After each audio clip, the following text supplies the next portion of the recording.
وعلى آله وصحبه ومن والاه أما بعد. كبرات سمعتنا، السلام عليكم ورحمة الله وبركاته. كساحجي بزعباء أحاديث أن سيدنا محمد صلى الله عليه وسلم أب صحيح البخاري يزركب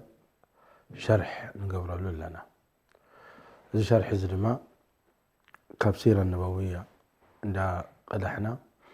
كفتي تكبرهم من سيدنا محمد عليه الصلاة والسلام دار أنا أطبق من تنكبر هلنا إنا كل شعب نقلص مالتي. لما عندي كتاب كم تسرقوا قال لكم جينا أب كتاب العلم إنا زلنا، ويبل الإمام البخاري كما هو واضح أمامكم في الشاشة. باب ما يذكر في المناولة وكتاب أهل العلم بالعلم إلى البلدان. وقال أنس: نسخ عثمان بن المصاحف فبعث بها إلى الآفاق. ورأى عبد الله بن عمر ويحيى بن سعيد ومالك ذلك جائزا. واحتج بعض أهل الحجاز في المناولة بحديث النبي صلى الله عليه وسلم حيث كتب لأمير السرية كتابا وقال: لا تقرأه حتى تبلغ مكان كذا وكذا، فبلغ ذلك المكان قرأه على الناس وأخبرهم بأمر النبي صلى الله عليه وآله وسلم. أزي تزاربو دلو الإمام البخاري رحمه الله زعبا توهبو ناي تمهرتي كتب كلها نمسخ خرين نخونك وأتي تهبو تمهرتي مشرجان نخهلو مرتعو مقنعو نخون أزي أقاباب كخون هلو إبل الإمام البخاري. هجي أبزي بوتازي كذكر الكعي مشرجاتات مرتعوتات زقبرو زنبرو سيدنا محمد صلى الله عليه وسلم بدحري أمزموز وخاء تم علماء وفلاطات المناولة زبهل المناولة جزي المناولة يمتأكا عالم متصحفتو زلوه أحاديث سيدنا محمد عليه الصلاة والسلام زأكبه كان بعل الإمام مالك أبو حنيفة الشافعي أحمد يوم كلهم أئمة متصحفتو لهم تصحفوه وقالوا لهم كان بعل الإمام البخاري ومسلم والترمذي وأبو داود وابن ماجه والنسائي وغيرهم كلهم زيهم تصحفوا يوم حجتي تصحفوه انك سخا مهور سلازخونك هيبا كان له مصحفي كتنببو كابو خطقم ولخال سبك اخته مهر ازي حجزي صراحه زي السوخه تقبلوا تي تمهراي مالتو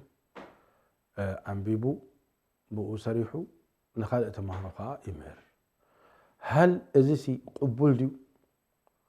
أبقى المسب أبقى العلماء قبول ديو أنسي و إذا متحفزي شيخ إكلا ود إكلا هبنيو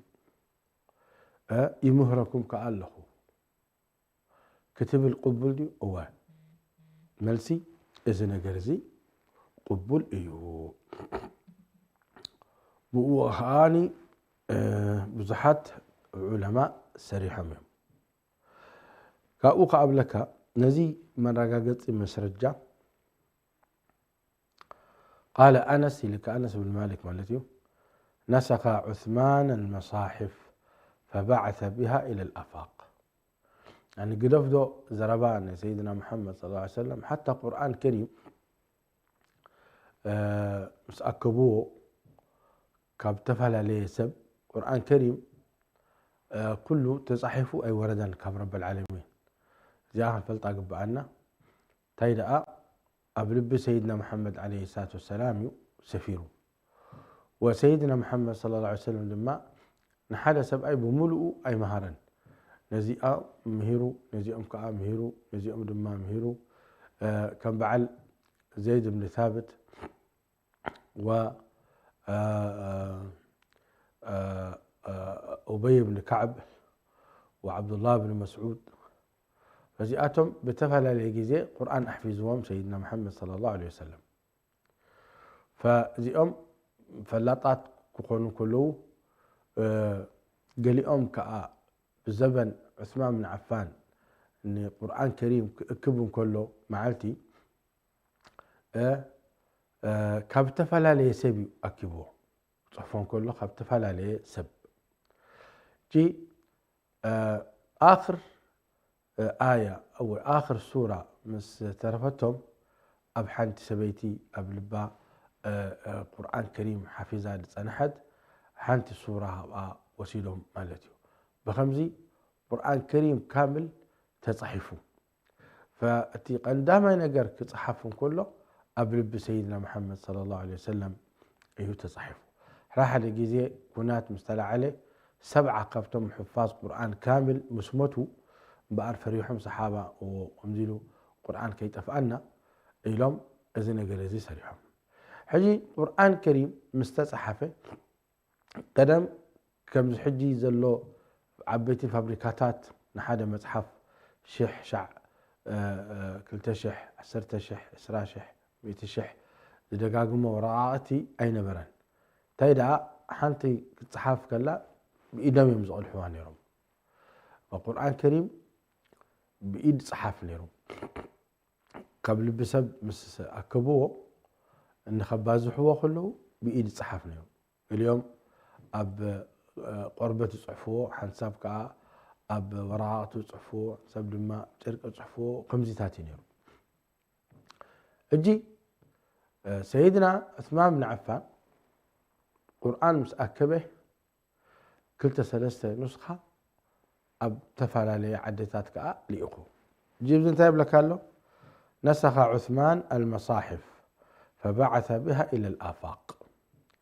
يعني رحق بلا عدتات لإخو قرآن كريم من تنكزوتر من تنسب دبدابين يا رب العالمين كم بوبوك فلطو زيتي حجي خبزاس راح زيها مسرجا وسيدهم وأنا ممهري يبقى له خذ مصحف ناتي كتمهر إلو فقاد يبقى مالتي إلي وراء عند عبد الله بن عمر وراء عبد الله بن عمر ويحيى بن سعيد ومالك ذلك جائزا أزياتهم كعب بيتي فلاطات وعلماء بعد عبد الله بن عمر فلوطيو ود عمر بن الخطاب مالتي ويحيى بن سعيد كابتن تابعين ومالك الإمام مالك زي سراح زي جائز كمخانو واحتج بعض أهل الحجاز في المناولة زياتهم واحتج بعض الحجاز في المناولة زبالة زي من بهال زعالم زي الحميدي انتبه قال الإمام الحافظ المحتج هو الحميدي ذكر ذلك في كتاب النوادر له زي زربان ناي ابن حجر العسقلاني مالتي واحتج بعض أهل الحجاز في المناولة بحديث نزيز رقا قصد ما مسرجة أتي سيدنا محمد عليه الصلاة والسلام أززوه نحادي مراحي والتهدر مالتي إلى سيدنا محمد تبقس كساع كم زبوتا ودوتا زبطاحه مسبطاحكا مصحف ناتي أنبب بويلوه فسيدنا محمد عليه السلام دبدابه بمو لكن الزبدابه زي كي تنببو إلا أبز 5 أمثال بوتا مسبطاحكا مالتي إليك فلما بلغ ذلك المكان قرأه على الناس وأخبرهم بأمر النبي صلى الله عليه وسلم زنبار أنبيبهم إذا يعني كمتصناي إن شاء الله أصبغنا نبره إنا معاسي نيرو أيناي وجي أزي أنيرا وخندي معلتخ من قد خيدوم نمنتاي خي إذن جرزي تبيلو توم صحابة كلهم طايعون لهم أي طايعون كل زيتات قلت لكم إن شاء الله أبجزيو لكن حجي تعتد لنا دلة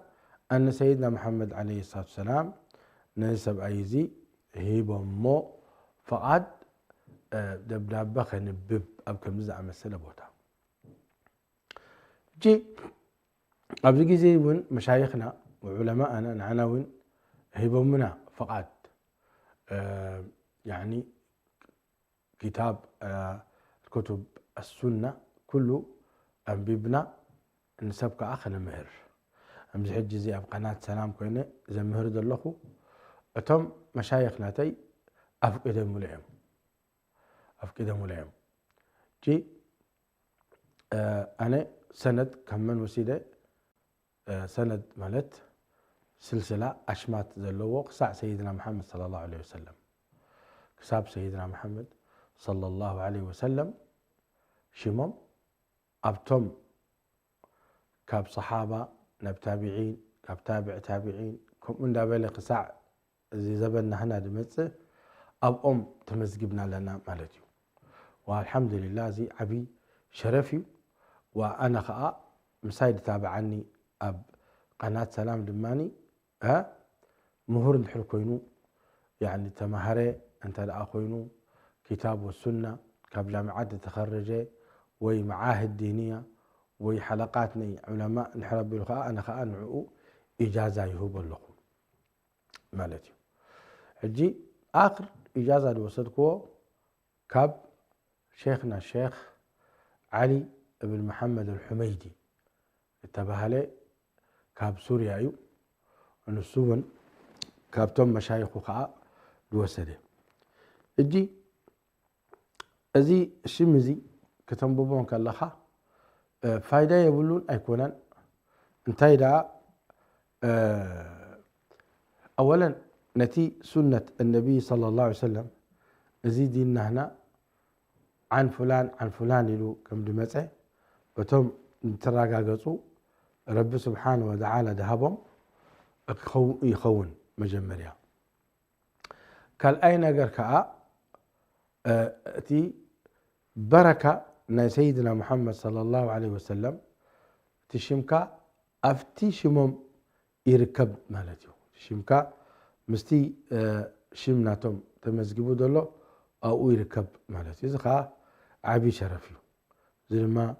عبي شرف كوينو يركب لذي كم بقولكم أتي حديث النبي عليه الصلاة والسلام هو حديث النبي صلى الله عليه وآله وسلم الراحمون يرحمهم الراحمون يرحمهم الرحمن يرحمهم من في الأرض يرحمكم من في السماء دبل فشيخنا الشيخ علي شيخ علي بن ياسين المحيمد الحسني زير خلق المحيمد الحسني مزجبنا وأجزتكم إلنا يبل الحمد لله والصلاة والسلام على سيدنا محمد نبيه ومصطفاه وعلى آله وصحبه ومن والاه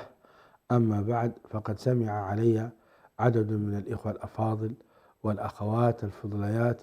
بين عدد من العلماء والدعاة من أئمة وخطباء ووعاظ 40 حديثا في فضل الجهاد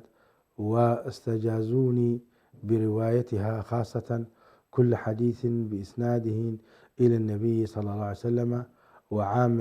وعامة بمروياتي وكان من بينهم الشيخ برهان سعيد نور وأخبرتهم أنني قرأت العلوم ومنها علم الحديث على سيد الوالد العلامة المقرئ الأستاذ الدكتور ياسين بن جاسم المحيمد الحسني جار الله الراقد في حرمه الآمن رحمه الله بأسانيده وقد قرأت عليه أكثر من 100 كتاب وشاركته في أغلب شيوخه، وسأذكر بعض مشايخ الذين أروي عنهم عامة في هذه العجالة حسب البلاد. هجيكم من دابله كل تم مشايخ وعلماء دي دفق دلو قدما نجر شيخ نازي كابو يتماهروا كابو وسيده ازي تمرتزي إلو وعجين احنا إذا كله خلينا نبب كلتميتي سبعي نويحيو نعنا، لكن تراي كذكر لكم بزعبا ناي حديث الراحمون يرحمهم من في السماء. قال رحمه الله وحفظه إليك ولنتبرك بذكر الإسناد إلى الحديث المسلسل بالأولية لاتصاله بسيد البشرية وسيد البرية. قال حدثني ما يربو على 200 من مشايخي به، وهو أول حديث سمعته من كل واحد منهم. وقال رجال السند إلى سيدنا سفيان يقوله وهو أول حديث سمعته منه، ومنهم المسند عبد الرحمن الكتاني والمسند محمد بن أبي بكر الحبشي لخز ودع الدناملتي. قالوا حدثنا شيخنا الشيخ عمر حمدان المحرسي قال حدثنا العلامة الكبير الشريف عبد الكبير محمد الكتاني قال حدثنا العلامة الشيخ عبد الغني ابن أبي سعيد الدهلوي. اليوم كان حجي كلاتهم تقولوا له وهو أول حديث سمعته منه وهو أول حديث سمعته منهم. قال حدثنا العلامة محمد عابد السندي قال حدثنا السيد عبد الرحمن بن سليمان الأهدل قال حدثنا أمر الله بن عبد الخالق المزجاجي قال حدثنا محمد بن أحمد بن سعيد المعروف بابن عقيلة قال حدثنا الشيخ أحمد بن محمد الدمياطي المشهور بابن عبد الغني قال حدثنا به المعمر محمد بن عبد العزيز المنوفي قال حدثنا به الشيخ المعمر أبو الخير ابن عموس الرشيدي أو الرشيدي، وهو أول حديث سمعته منه. قال حدثنا به شيخ الإسلام الشرف زكريا بن محمد الأنصاري قال حدثنا أبو الفضل أحمد ابن محمد بن علي بن حجر الأسقلاني. يا سلام يا سلام، مزوم عبيتي علماء أئمة تركت بالك الله عبي شرفي، والله نحن عندي صفر ما ينمثل، لكن شرفي المرء مع من أحب إليهم سيدنا محمد صلى الله عليه وسلم، ومن يطع الله والرسول فأولئك مع الذين أنعم الله عليهم من النبيين والصديقين والشهداء والصالحين وحسن أولئك رفيقا. أمتابت إحنا الإمام ابن حجر العسقلاني قال حدثنا أبو الفضل أحمد بن علي بن حجر العسقلاني قال وهو أول حديث سمعته منه. قال أخبرنا به الحافظ أبو الفضل عبد الرحيم بن الحسين العراقي، هذا شيخ ابن حجر، وهو أول حديث سمعته منه. قال حدثنا به الصدر أبو الفتح محمد بن إبراهيم المديومي، وهو أول حديث سمعته منه. قال حدثنا به النجيب أبو الفرج عبد اللطيف بن عبد المنعم الحراني، وهو أول حديث سمعته منه. قال أخبرنا به الحافظ أبو الفرج عبد الرحمن بن علي الجوزي. الله هل سمعتم بابن الجوزي رحمه الله تعالى؟ داخل في هذه السلسلة. ونسخة إذا كسمعك اللخا خباي حديث مزيئاتهم أتي خلخا مالتيو شرط كابتم طلبة علم كتكون لك إجازة نخبك زدلي أنا صحيفة سدوا لك إلي إزي إجازة زي مالتيو. قال حدثنا به الصدر أبو الفتح محمد بن إبراهيم إزي ابن الجوزي رحمه الله، وهو أول حديث سمعته منه. قال حدثنا أبو سعيد إسماعيل بن أبي صالح المؤذن النيسابوري قال حدثنا والدي أبو صالح أحمد بن عبد الملك المؤذن النيسابوري قال حدثنا أبو طاهر محمد بن محمد بن محمش الزيادي قال حدثنا أبو حامد أحمد بن محمد بن يحيى بن بلال البزاز قال حدثنا عبد الرحمن بن بشر ابن الحكم النيسابوري قال حدثنا به سفيان بن عيينة. وهنا سفيان بن عيينة من أئمة الحديث معروف، هنا ينقطع تزبل وزن برو وهو أول حديث سمعته منه وهو أول أبزد طوبل، لأن حول حديث سمعه سفيان ابن عيينة يواز حديث يعني. قال وإليه ينقطع التسلسل بالأولية، وهو عن عمرو بن دينار عن أبي قابوس مولى عبد الله بن عمرو بن العاص عن عبد الله بن عمرو بن العاص رضي الله تعالى عنه أن رسول الله صلى الله عليه وسلم قال: الراحمون يرحمهم الرحمن تبارك وتعالى، ارحموا من في الأرض يرحمكم من في السماء. قال شيخنا الشيخ علي: وأوصي نفسي وحامل هذه الوثيقة بتقوى الله وطاعته والدعاء لي ولوالدي ومشايخي وذوي والله يتولانا وإياه، وصلى الله على سيدنا محمد وعلى آله وصحبه والحمد لله رب العالمين. يا سلام. أجي أزي سبعة يزي طبعا إذا حديث رأي يكون إجازة هبنا وملاولة هبنا نسبه المهار قبل لا، كل كتبناته فنسوق قرئي صحيح البخاري كاملا، صحيح مسلم كاملا، صحيح الكتب التسعة كاملة أنبيبي إجازة هبنا. إحنا إجازة نهبكم كبرات سمعتنا قلاتكم تمهاروا زخونكم تمهاركم من الشريعة ودعكم يهبكم الله أنا وين إجازة بأسانيد كابس رئيس سبعية بكم كنت رئيس سميع برضو أنا كابتن مشايخي وين الشيخ بلال الندوي برضو إجازة هبني، وشيخنا الشيخ خالد الندوي برضو إجازة هبني، الشيخة أم الحسن الكتاني برضو إجازة هباتني، الشيخنا الشيخ سعد بن رزيقة مصري برضو إجازة هبني، شيخنا الشيخ محمد يسري برضو إجازة كل مروياته. ونسول ما خمن سمعوا مسلكم كاب شيخ محمد الأتيوبي محمد آدم الأتيوبي كل مروياتنا تقع سمعوا إجازة هبو زون نعي كل سمع كوخ شيخ محمد إجازة هبة كان له إذ راح زي أيتن عقوه شرفيو وعبي بركان له نتمهري مهر كم زين دابل شيمكا يتصحف أب سيرة سيدنا محمد صلى الله عليه وآله وسلم أفتي سلسلاتي عن فلان عن فلان عن فلان نبيت بتصح ناب سيدنا محمد صلى الله عليه وسلم زي عبي شرف إيو كابز قتلنا تاخذ من ندلي. قال الإمام البخاري رحمه الله أبشاشة رأيو في الشاشة. قال الإمام البخاري رحمه الله تعالى حدثنا إسماعيل ابن عبد الله قال حدثني إبراهيم ابن سعد عن صالح عن ابن شهاب عن عبيد الله ابن عبد الله بن عتبة بن مسعود أن عبد الله بن عباس أخبره أن رسول الله صلى الله عليه وسلم بعث بكتابه رجلا وأمره أن يدفعه إلى عظيم البحرين، فدفعه عظيم البحرين إلى كسرى، فلما قرأه مزقه، فحسبت أن المسيب يعني سعيد بن المسيب قال فدعا عليهم رسول الله صلى الله عليه وسلم أن يمزقوا كل ممزق. هو إذا حديث زي كبرات سمعتنا حدا كابتن مسرجع أن سيدنا محمد عليه الصلاة والسلام دبابتات يسدون يرم نفسه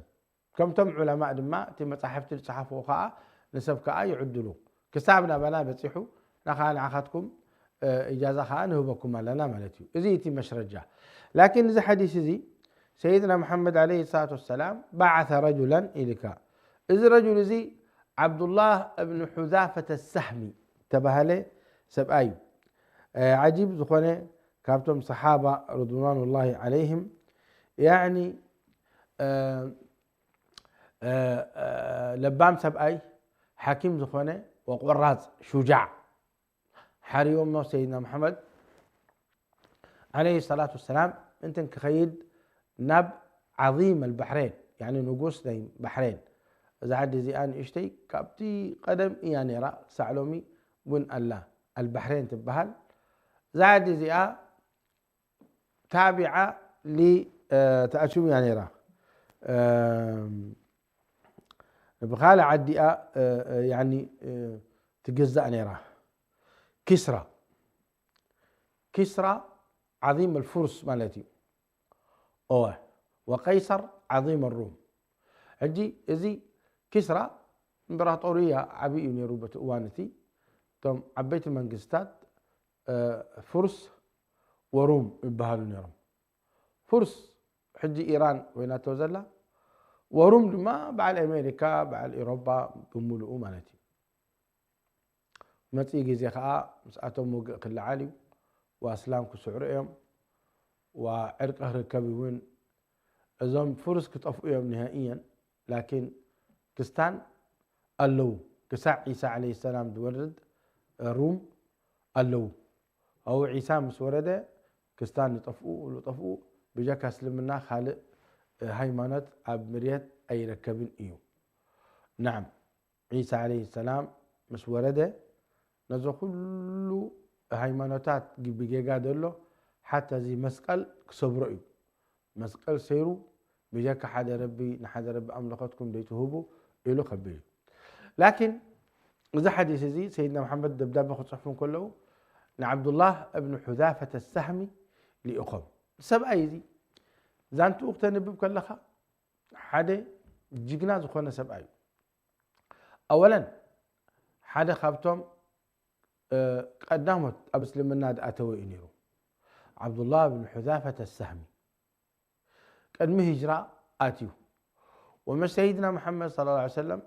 ابتفل عليه وقعون تساتي فيه. وسيدنا محمد عليه الصلاة والسلام حار يومه دبدبة تسكيمك خيد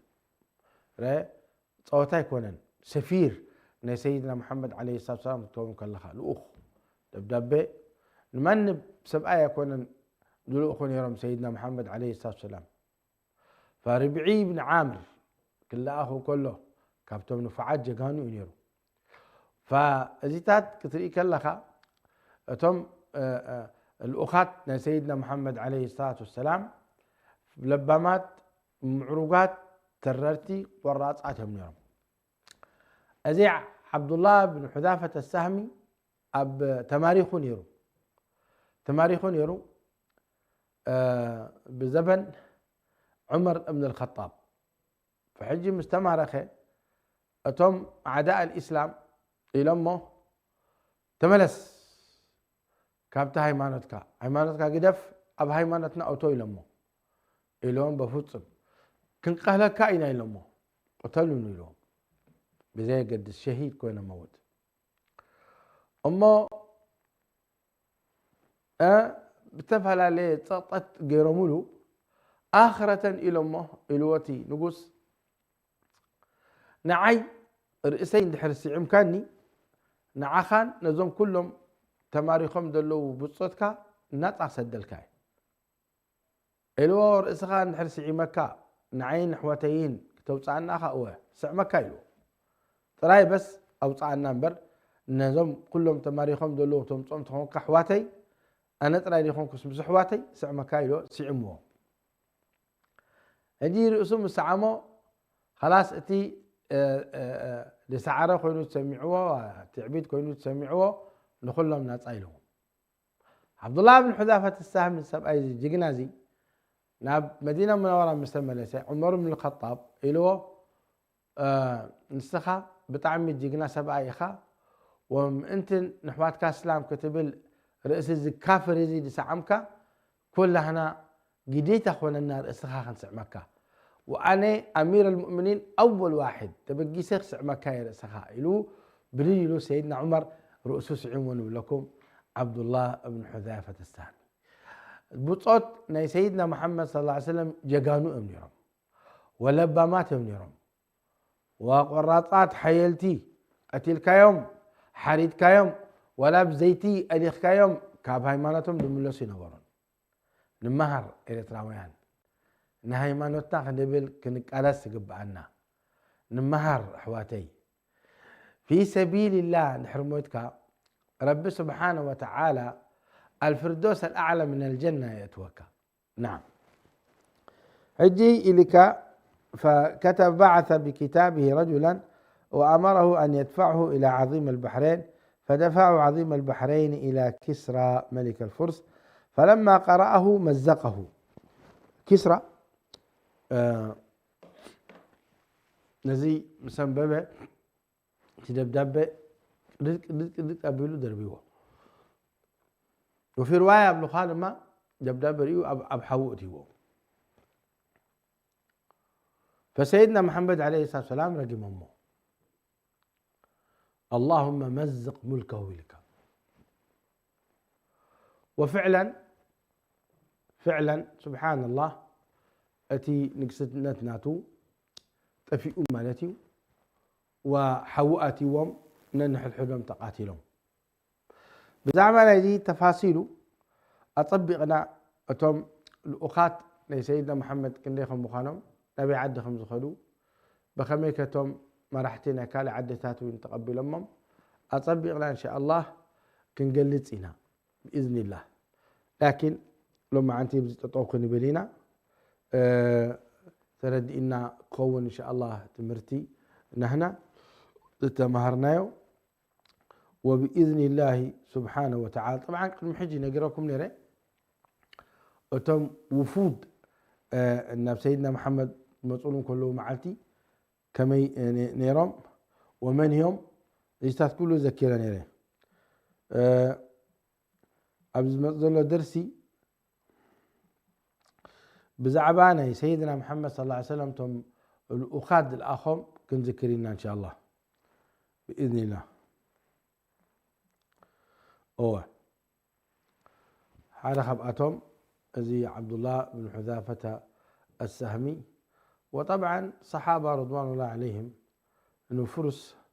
تواقيهم أتفي أمم نهائيا أتي ملكناتهم دواء وعلو تريفوا أب تأشمك بيصحوا أي كألهم. لكن تبع رومانيا وكستان جن تريفهم حدي جزء أسلام يسعروا حدي جزء خاء أتم حروب الصليبية يسعروا كم زنا بليهم بتحهم أواني وخمت زبالكم بزمن عيسى عليه السلام سورة ده نزلنا جالس كله قبلهم. فكابتم الأخات أن سيدنا محمد عليه السلام سفراء دولهم دحية ابن خليفة الكلبي. فسيدنا محمد صلى الله عليه وسلم نمن لإخوانا بهرقل عظيم الروم وكابتم من عبد الله بن حذافة السهمي. فسيدنا محمد عليه السلام ناب كسرى ملك الفرس لإخوه. وحاطب بن أبي بلتعة إذن ما سيدنا محمد عليه الصلاة والسلام لإخوه ناب المقوقس حاكم مصر. كم أون عمرو بن أمية الضمري رضي الله تعالى عنه وأرضاه أرسله إلى النجاشي. لم عدنا تلا أخسب أيدي عمرو بن أمية الضمري دبداب بحزو ناب عدنا حين مرت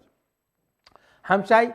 العلاء ابن الحضرمي لتبع صحابة خاء سيدنا محمد عليه الصلاة والسلام ناب المنذر ابن ساوى حاكم البحرين لإخوة مالتي. وشجاع بن وهب الأسدي لتبع له سيدنا محمد عليه الصلاة والسلام أرسله إلى الحارث بن أبي شمر الغساني ملك الغساسنة. نعم ملك الغساسنة دماء سديدوه. كم أون سليط بن عمرو العامري أرسله إلى هوذة بن علي الحنفي في اليمامة. إذا أتوم يمتم قندق أدي الأخات سيدنا محمد صلى الله عليه وسلم ناب بنبرو بتؤوان سيز نبره نكسنت مالتي. فمملكة الحبشة بهانيرو ومملكة الفرس ومملكة الروم كان يرون جاءتهم كلهم الإخوان. وأنا أشهد ما نيرو عدتات نكسنت نبرهم كون سيدنا ومنهم لأنه سيدنا محمد عليه الصلاة والسلام ناب كله كسباتهم تلائخهم صلى الله عليه وسلم. إذا إن شاء الله أطبقنا زرزيرنا كنزاربينا كما يقولون الإخوان كأتهم كنتايلهم من ليسهم وبخميك تجرشوا تي نكسنت ناتهم. إذا كله كنذكر إن شاء الله أبز طرفي إن شاء الله حديث النبي عليه الصلاة والسلام تقبلكم وتكونوا الراحمون يرحمهم من في السماء، ارحموا من في الأرض يرحمكم من في السماء. الراحمون يرحمهم الله عز وجل، ارحموا من في الأرض يرحمكم من في السماء. الراحمون يرحمهم الرحمن تبارك وتعالى، ارحموا من في الأرض يرحمكم من في السماء. السلام عليكم ورحمة الله وبركاته. سبحانك ربنا وبحمدك وتبارك اسمك وتعالى جدك ولا إله غيرك. سبحان ربك رب العزة عما يصفون وسلام على المرسلين والحمد لله رب العالمين. اللهم إنا نسألك بأسمائك الحسنى وصفاتك العلى أن تجمعنا مع نبينا الكريم محمد صلى الله عليه وسلم في الفردوس الأعلى من الجنة. اللهم اجمعنا بأبي بكر وعمر وعثمان وعلي والعشر المبشرين والمهاجرين والأنصار. اللهم اجمعنا مع الأئمة الكبار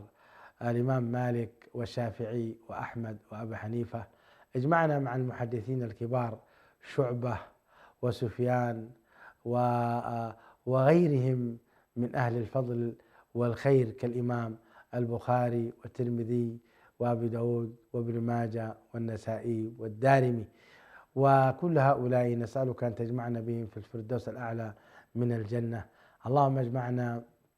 بشيخ الإسلام ابن تيمية وشيخ الإسلام أحمد بن حجر العسقلاني المحدث الحافظ، وكذلك اجمعنا بالإمام النووي رحمه الله رحمة واسعة، واجمعنا بالشيخ محمد بن عبد الوهاب، واجمعنا بكل أئمة العظام الذين قاتلوا في سبيلك وجاهدوا من أجل دينك. اللهم اجمعنا بهم فإننا نحبهم فيك، وأنت وعدتنا أن المرء مع من أحب. اللهم اجمعنا يا ذا الجلال والإكرام. سبحان ربك رب العزة عما يصفون وسلام على المرسلين والحمد لله رب العالمين. على نهج الرسول لنا مسير، وعند الله للساعي مصير. شغلنا عن طريقك يا حبيبا